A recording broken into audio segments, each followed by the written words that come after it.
What is up, everybody? Welcome back to Unplugged and Uncut, the new source for sports, news, and entertainment. You're kicking it with your boy Unique, and today we're going to get into our number 2 draft prospect. That is right, counting down the top 10. Yesterday we got into Jabari Smith, the number 1. Let's see who's going to make the number 2 spot. That is right. Before we get started, though, we do want to mention we got that PlayStation 5 we're giving away once we hit 100,000 subscribers.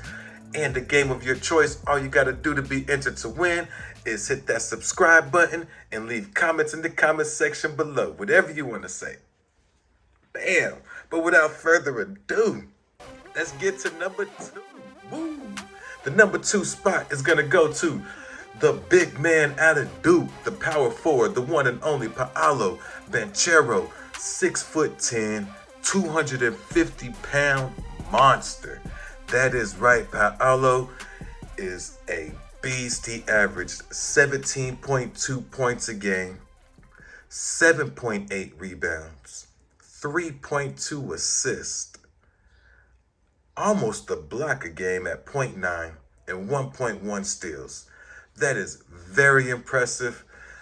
So those numbers actually got him being compared to people like Chris Webber, but a better ball handling Chris Webber. That is right, Paolo Banchero has excellent handles for a man his size and is a really good player. In fact, you're going to see him on draft boards when you start looking around, going anywhere from number 1 to number 5.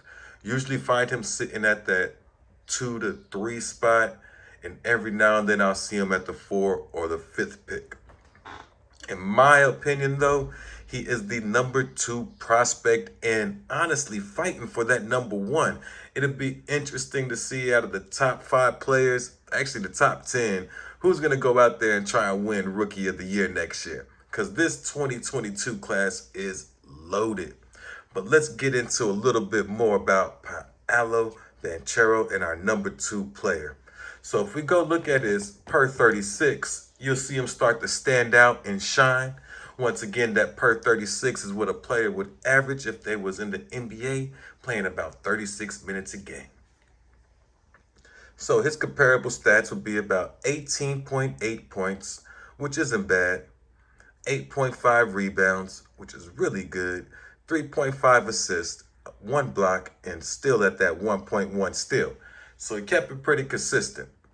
But we do want to point out, just like Jabari Smith, Paolo's rebounds and blocks are being affected by another monster who is definitely a top 15, top 20 at the worst type player and could find himself going to the top 10, and that is Mark Williams, the center out of Duke as well. So you got to remember, Mark Will was bringing you in per 36, 4.3 blocks a game and 11.3 rebounds. So Paolo had some competition on his own team to get those numbers.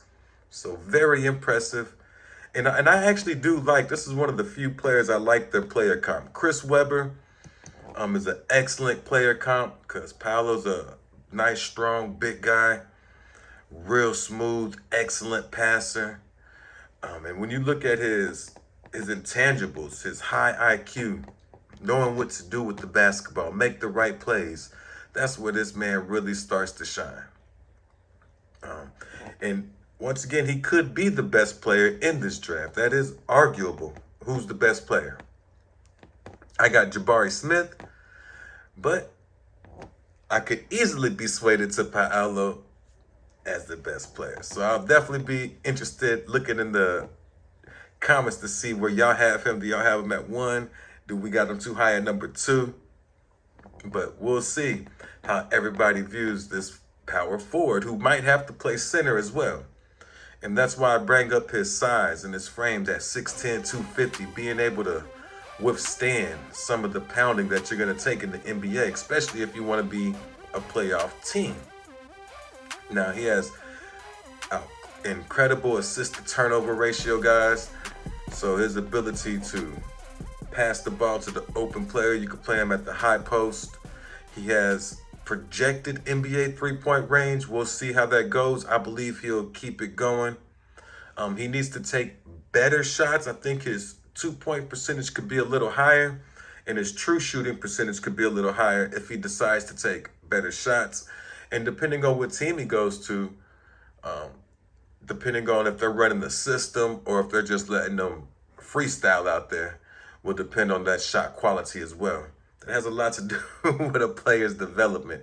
If you're playing in a system that's running plays for you to get good shots, like Golden State runs excellent plays for their players to get good looks. Or you could be a freestyle team like the Brooklyn Nets, who play a lot of ISO ball and let their stars go to work. I'm not saying which way is better. It just depends on the culture and the team on how that player develops. So we'll see how Paolo develops. Is he on a team that's getting him easy looks? Or is he on one of them freestyle teams? Because I think he can go either way. He is that good, really good player straight out of Seattle, Washington, you guys. And do not be surprised if Paolo is pushing for Rookie of the Year. That is right. He has a chance to be a Rookie of the Year type player, just like Jabari Smith. So I really got a lot of high praise for Paolo Banchero. Nothing bad to say about him, nothing but positives. He showed his worth in the tournament.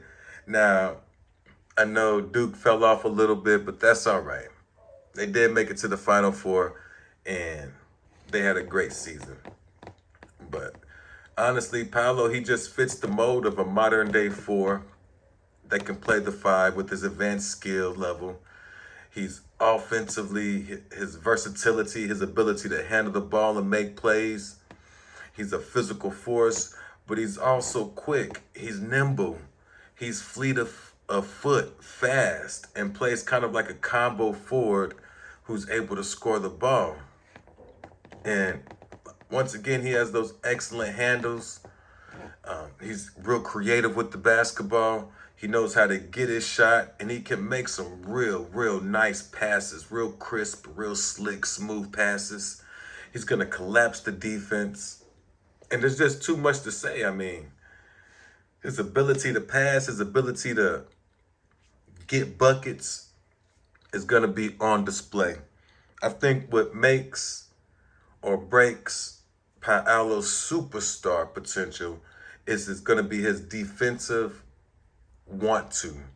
And I don't want to say defensive capabilities because he has the body and the frame to be able to play some good defense. It's going to be, do you want to play good defense in the NBA? I mean, that's what it comes down to. Some players just want to get buckets. Some players want to affect the whole game and be champions. So that's what I'm going to be looking for, to see if I really believe his offense is just so well-rounded that he's going to be good to go there. It's just going to be interesting to see what he does on that other side of the basketball. And if he can complete that, man, the NBA is in trouble. Another player, the number 2 prospect, Paolo, will be a problem for years to come. But that's my opinion and that's my take, guys. I'm definitely going to be checking in the comments to see if you guys agree with me on this player breakdown. Do y'all like the player comp as well? The Chris Webber. Now, I put Chris Webber, but a better ball handling Chris Webber. So they didn't add that, but that's my part. So do y'all agree with that? Do y'all think he's the number 1 player, the number 2 player? Or do you think he should fall back a little bit? And that's just an interesting conversation to be had because Chet, man, there's so many good players in this year's draft, guys, that, when I get after the draft, I'm going to call my Rookie of the Year. We're going to see who it is. And we'll see if we're right. But we'll wait till after the draft, and then I'll be checking in the comments to see how everybody feels about this, about Paolo and the NBA draft, to see who your team is and who you want your team to be. That's what the key to look into. So if you got a team you want us to look into as well,